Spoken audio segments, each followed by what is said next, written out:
Here he is, friends. He got his suit back just in time. And no matter what happens in his life, he gets absolutely no respect.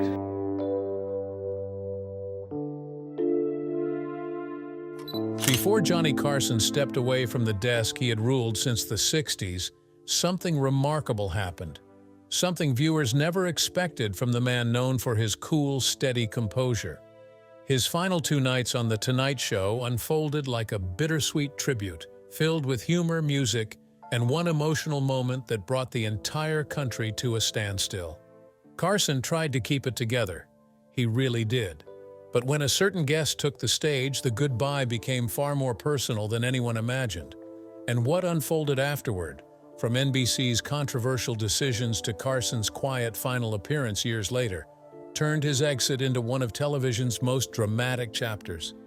The boy who chased approval and applause. Johnny Carson came into the world on October 23, 1925 in Corning, Iowa.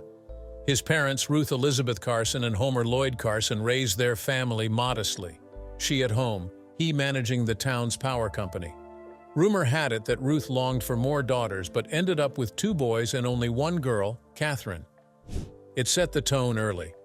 According to Lawrence Lemer's biography, Ruth ruled the house like a stern commander, and both Johnny and his brother spent their childhood vying desperately for her approval. She could entertain guests like a natural socialite, but behind closed doors her strictness left a long shadow, one that followed Johnny into adulthood. Later, he would describe her as Lady Macbeth, cold, commanding, and impossible to satisfy. Carson's childhood played out across small rural towns, Avoca, Red Oak, and Clarinda, before the family eventually settled in Norfolk, Nebraska. That's where things shifted. At 12, he discovered a book on magic at a friend's home, and something in it sparked. Soon he'd ordered his own magician's kit and spent his days tracking family members from room to room, urging them to pick a card, any card. Ruth, despite her harshness, surprised him with a gesture that stuck. She sewed him a cape.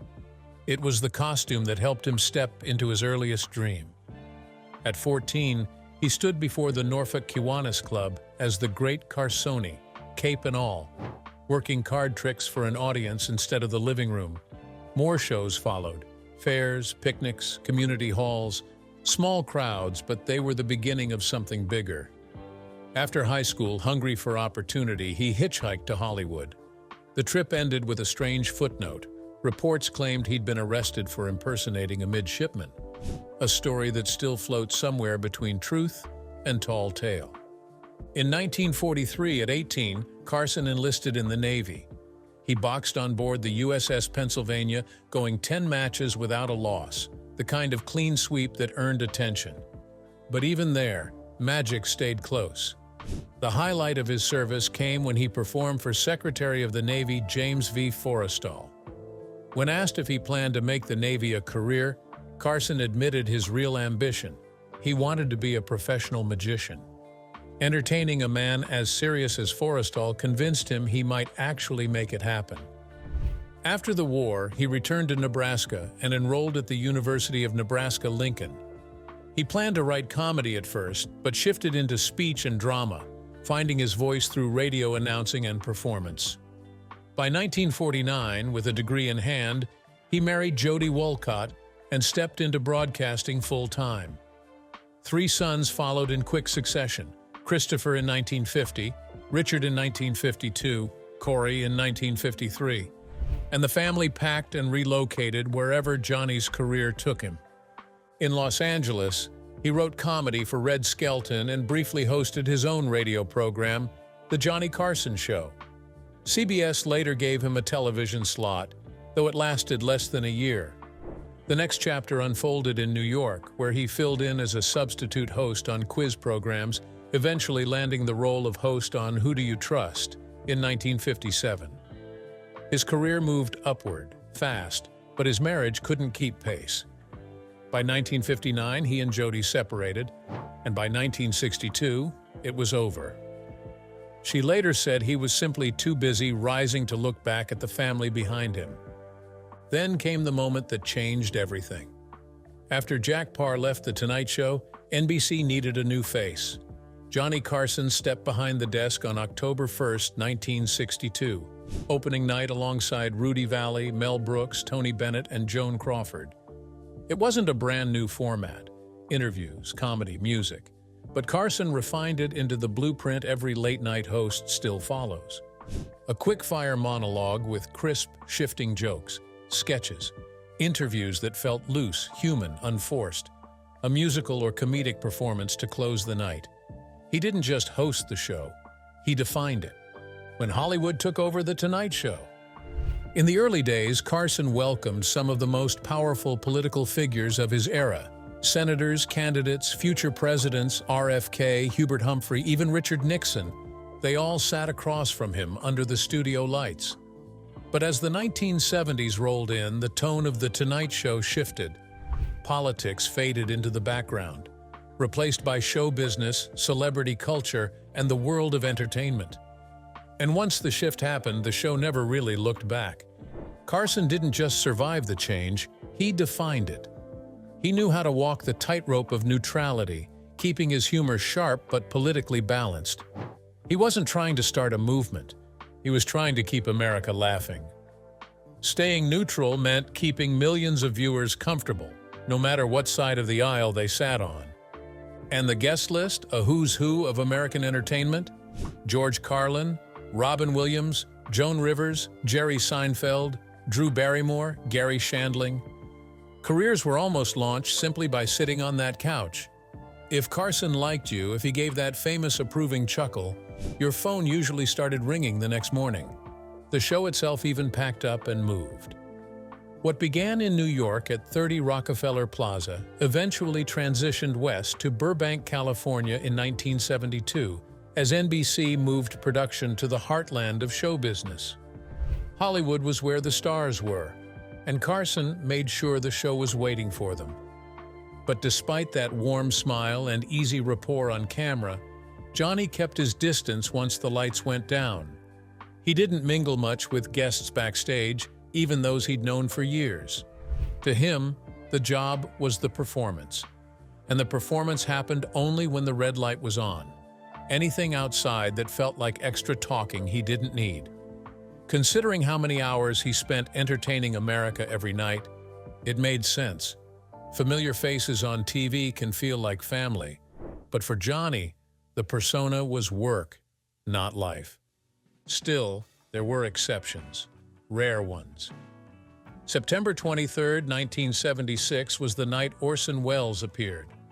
Johnny idolized him and for once broke his own rule, greeting Welles personally before showtime. To staff who knew Johnny's habits, it was a jaw-dropping moment. He simply couldn't resist paying respect to the legend behind Citizen Kane. Charm was his superpower, and he used it how he pleased. On air, he could be bold, especially with women, and somehow people let him get away with things that would have sunk another host. Ed McMahon once joked that Carson could push the line further than anyone else because America loved him enough not to take offense. The Dolly Parton interview of 1977 remains one of the most infamous examples. Dolly, a rising star at the time, breezed onto the stage all sparkle, wit, and southern glow. Johnny leaned into his fascination with more than just her music. He told her, dead serious, that he'd pay a year's salary just to see her naked. The audience roared. Dolly laughed, taking it in stride and later returning the joke, claiming she'd pay him to take a shower with her. Flirtation ran thick through the air, but there was no public fallout. Maybe Ed McMahon was right. America forgave Carson because he was Johnny. Lucille Ball experienced a similar moment, though that one hit with a more shocking punch. During an otherwise friendly interview, Lucille casually asked if there was anything Johnny wanted to know about her. His question landed like a dropped microphone. He wanted to know her age when she lost her virginity. Lucille froze, stunned, while Johnny burst into laughter, thrilled by her reaction. They remained friends afterward, proof again that his mischievousness rarely cost him relationships. Betty White was more than a guest. She was a recurring comedic partner. Carson invited her into sketches where they played everything from suburban couples to Adam and Eve. For whatever reason, their skits often involved them appearing naked together. leading Betty to joke that Johnny just liked taking his clothes off when she was around. Sophia Loren's appearance in 1979 gave the audience another piece of Tonight Show folklore. Carson presented her with a gift, a bright red garter. His logic was simple. He'd heard she believed red brought luck. Sophia accepted with grace and even offered him a red salt pouch of her own, a symbol of her good fortune. The moment was strange, bold, playful, and so very Carson. Then there's the legend of Zsa Zsa Gabor. The story goes that she arrived with a cat and asked Johnny if he wanted to pet her. He supposedly answered that he would, if only the cat weren't in the way. No evidence exists that this moment ever actually aired, and Carson denied remembering it when Jane Fonda asked him about it on air. But the rumor persists because it sounds like something he might have said. With Johnny Carson, myth and truth often blurred into the same story. When Carson's protege became his rival. One of Johnny Carson's most memorable recurring guests on The Tonight Show was Joan Rivers, long before she became known for her sharp-tongued fashion critiques and bold red carpet commentary. In the early 1950s, Rivers was just another young comic trying to carve out space in a male-dominated stand-up scene in New York. When she finally landed her first Tonight Show appearance in 1965, Carson immediately recognized her spark. On air, he even said he believed she was destined for stardom. That one night changed everything. Rivers was soon hired as a writer, then gradually became a recurring face behind the desk, eventually stepping in as guest host whenever Carson was away. For years, their on-screen chemistry felt effortless. Carson admired her timing, and Rivers respected the man who opened the door to mainstream success. But by the mid-1980s, that seemingly solid partnership was about to shatter. In 1986, Rivers accepted a groundbreaking opportunity, a hosting deal with Fox for her own late-night talk show, The Late Show with Joan Rivers. It wasn't just a new chapter in her career. It was history in the making. She became the first woman ever to host a late-night show. The twist? Fox scheduled her program directly against Carson's. Mentor and protege became rivals overnight. Rivers later explained what pushed her to accept the offer. When Carson renewed his Tonight Show contract for 2 years, hers was quietly reduced to 1. She also discovered that NBC's list of possible successors didn't include a single woman, not even the woman already filling Carson's chair in his absence. The uncertainty was enough to make her leap. She said it signaled doubt in her future, and she didn't want to wait around for a door that might never open. Carson didn't take the news well. He banned Rivers from The Tonight Show entirely, and even blacklisted guests who appeared on her competing program. Fox executives also disagreed with Rivers on the direction of the show, and within a year, it collapsed under pressure and backstage tension. In later interviews, network figures suggested that viewers preferred Rivers bold and biting rather than polite, and softened for late-night television. Meanwhile, Rivers publicly revealed the personal cost of the fallout. She insisted she called Carson to tell him about the new job, but he hung up and never spoke to her again. She could never understand his anger, later speculating that he saw her success as something he owned, a product of his shaping. She believed he expected loyalty simply because she was a woman, and her leaving felt like betrayal. The feud never healed, and the two remained estranged for the rest of Carson's life. Just a year after the rift, in 1987, Madonna made her first major talk show appearance.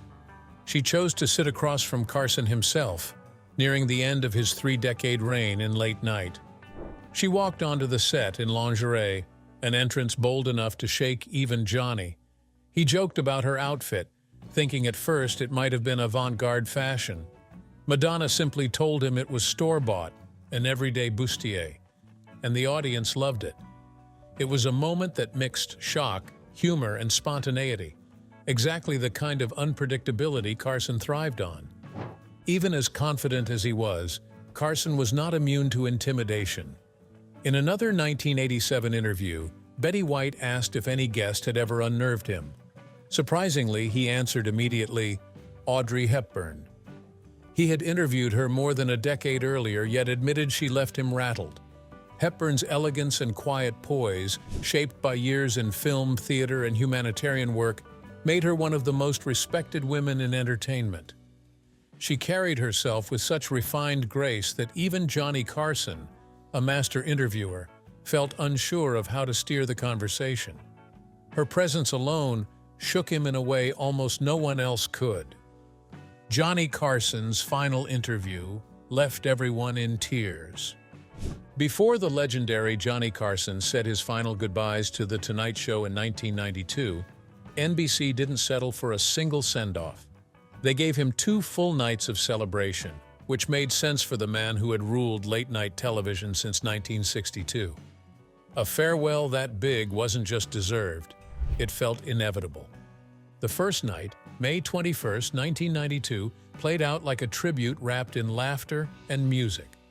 Carson welcomed 2 powerhouse guests, Robin Williams and Bette Midler.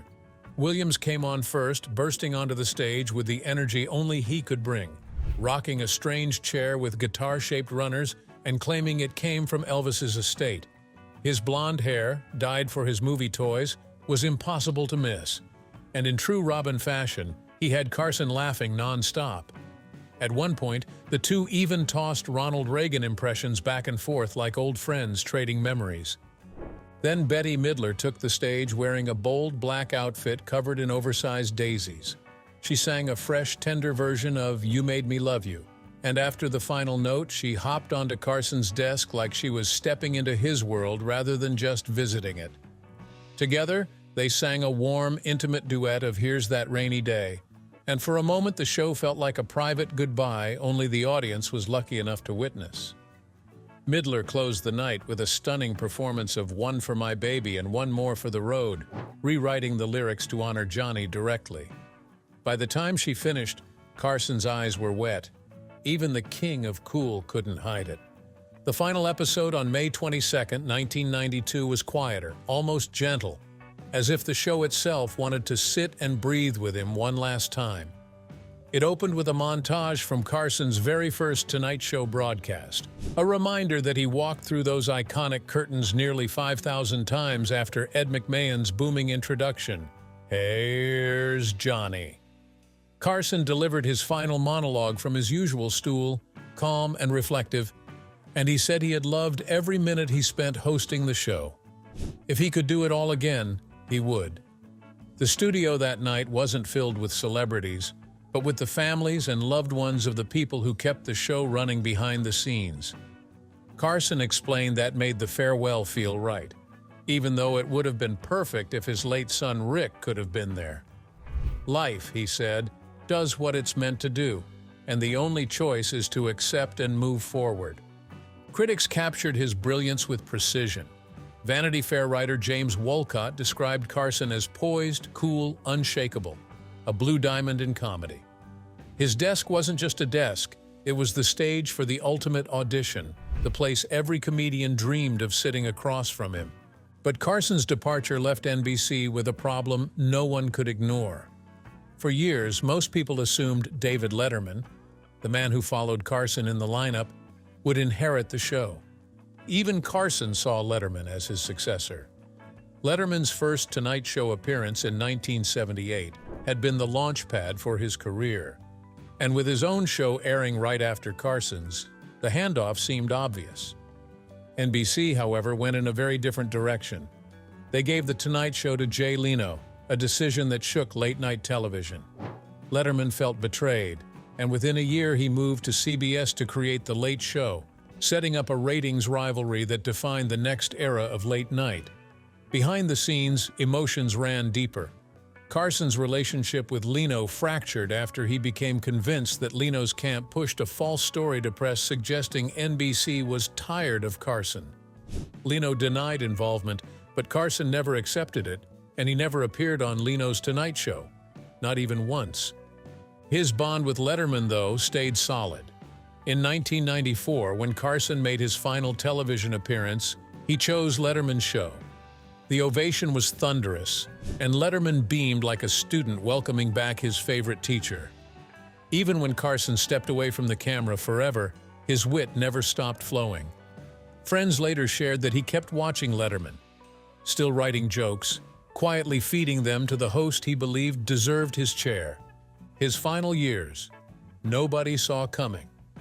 On March 19, 1999, Johnny Carson suffered a massive heart attack at his Malibu home.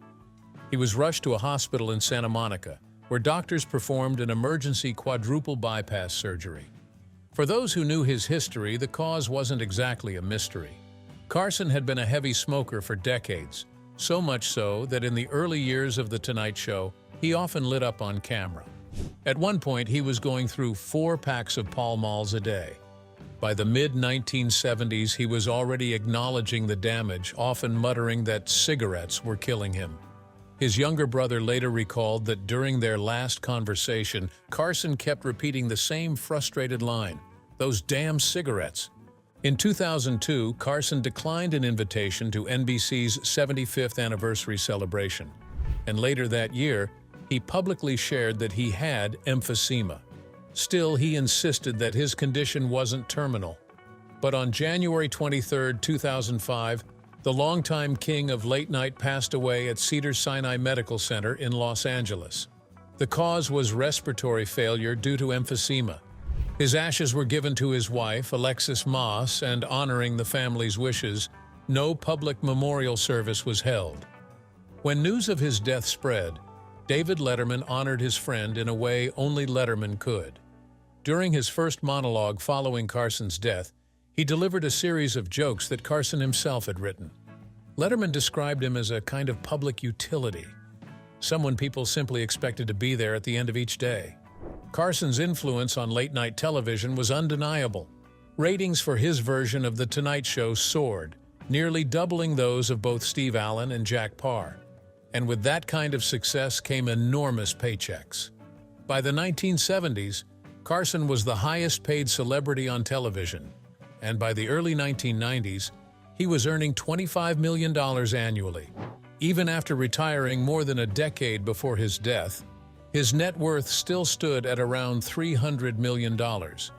Despite his wealth, Carson was far from selfish. He established the John W. Carson Foundation, which became the primary beneficiary of his trust, valued at $156 million and later growing to $200 million. The foundation focused on supporting children, education, and health services, particularly in Los Angeles and his home state of Nebraska. He also donated an additional $4 million to the Los Angeles Children's Hospital. His widow, Alexis Moss, inherited what wasn't allocated to charity and shared it with Carson's surviving sons, Chris and Corey. His third son, Richard, had tragically died in a car accident in 1991. All 3 sons were from his first marriage to Jody Morrill Wolcott. Carson's family always kept a low profile, and none of his children pursued careers in Hollywood. According to his former attorney and biographer, Henry Bushkin, Carson often felt that his children hadn't given him much to be proud of. Still, Richard's death deeply affected him and helped shift his sense of what truly mattered. Just a year later, he stepped away from television. During his final sign-off on The Tonight Show, he addressed his sons directly, acknowledging the difficulty of growing up in the shadow of a public figure. He made sure they knew he loved them. After that, he embraced a quiet, private life. Today, Carson's legacy lives not only through his philanthropy, but also through the hosts who followed in his footsteps. When Jimmy Fallon took over the show in 2014, it marked yet another chapter in the long evolution of late-night television. Opinions may differ on who holds the title of the greatest of all time, but for millions of viewers, Johnny Carson remains the gold standard, a man remembered as much for his humor as for his humanity. The dark side of Johnny Carson. Johnny Carson carried a reputation for being sharp-tongued and easily irritated, and it didn't take much for someone to land on his bad side. One person who experienced this firsthand was his 4th wife, Alexis Moss. Throughout their marriage, she endured regular public put-downs whenever she happened to say something that rubbed him the wrong way. The trouble began early. On their honeymoon, in fact. They spent it in Italy aboard Carson's luxury yacht, but the glamour didn't make the trip any smoother. According to those who knew the couple, Johnny's mood soured quickly. After Moss made a harmless remark, he snapped back with a stinging warning. Even though they'd only been married for 3 weeks, if she ever said something like that again, their marriage wouldn't last another 3. Despite the rocky start, the two remained together until Carson's death in 2005. Afterward, Moss stepped entirely out of public life, and little is known about her personal world since. But while his final marriage endured, Carson's earlier marriages offered deeper insight into the man behind the Tonight Show desk.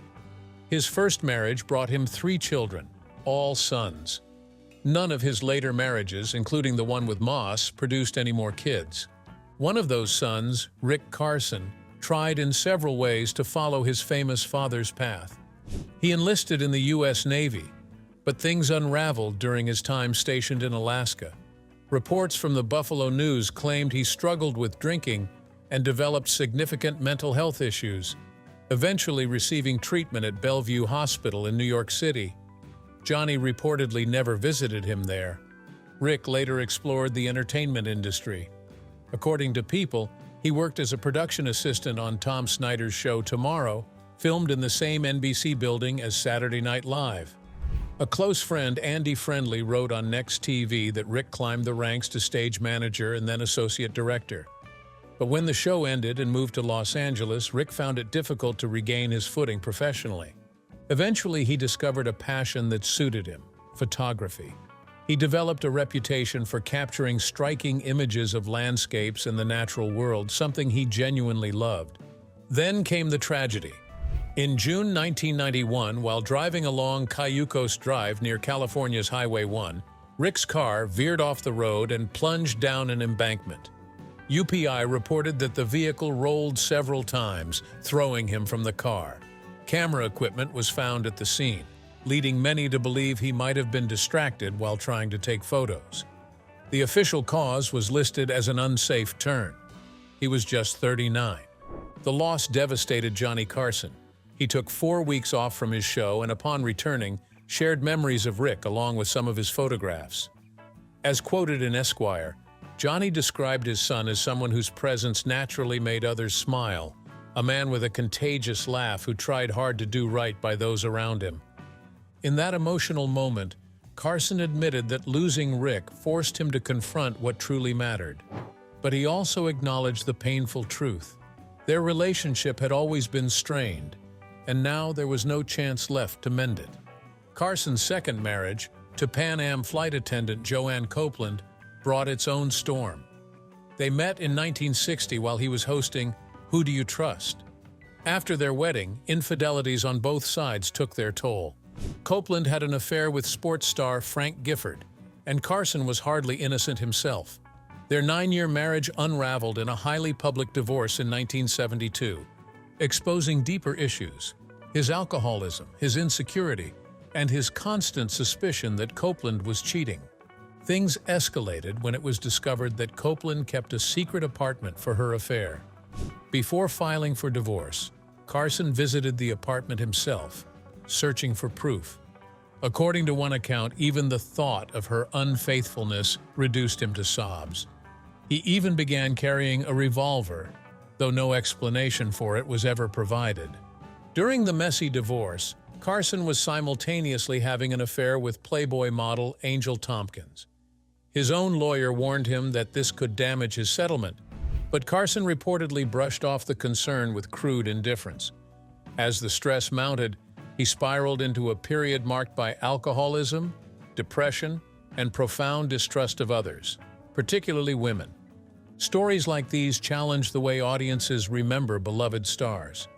It's difficult to reconcile the warm, familiar figure seen on screen with the deeply flawed person behind the scenes. Johnny Carson was unquestionably one of the most influential hosts in television history, a fixture in countless households for decades. But none of that erases the complicated, often troubling reality of who he was once the cameras stopped rolling.